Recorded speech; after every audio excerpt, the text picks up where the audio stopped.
ជី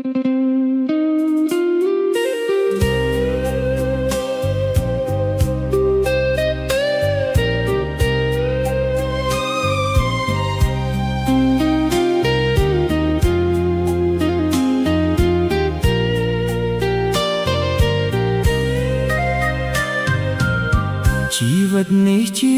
ការផ្សងព្រេងដ៏អស្ចារ្យដែលដោយជំនឿមិនថយក្រោយទេនោះជាច្រើនដែលទុកចិត្តព្រះហ៊ានលះបង់ខ្លួនព្រោះជឿលើព្រះអង្គមិនដើរផ្លូវវង្វេងផ្ទួនព្រះយេស៊ូវដើរលើទឹក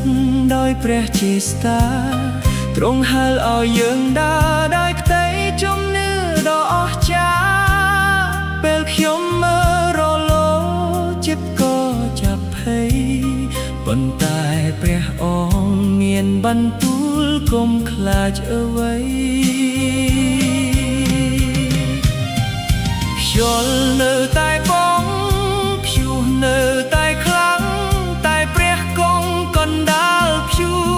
មិនដែលឆ្ងាយបាត់បង់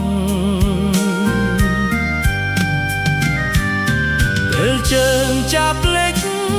ព្រះហស្ថទ្រង់ចាប់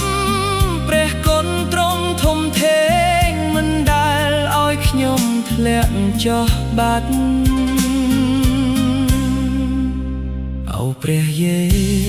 ស៊ូវសូមដឹកនាំផ្លូវឲ្យខ្ញុំដើរតាមទ្រង់ទោះថ្ងៃភ្លៀងឬថ្ងៃក្តៅខ្ញុំនឹងផ្ដោតលើទ្រង់លើជាងរលកសមុទ្រព្រោះព្រះអង្គជាកម្លាំងនៅគ្រប់ពេលទាំងអស់ជានិច្ចជីវិតនៃជំនឿគឺហ៊ានដើរទៅមុខតើផ្លូវលំបាកក៏ចិត្តនៅតែមានសុខអាឡេលូយ៉ាព្រះអង្គគ្រប់គ្រងផែនដីខ្ញុំដើរលើទឹកបានព្រោះព្រះអង្គនៅក្បែរខ្ញុំជានិច្ច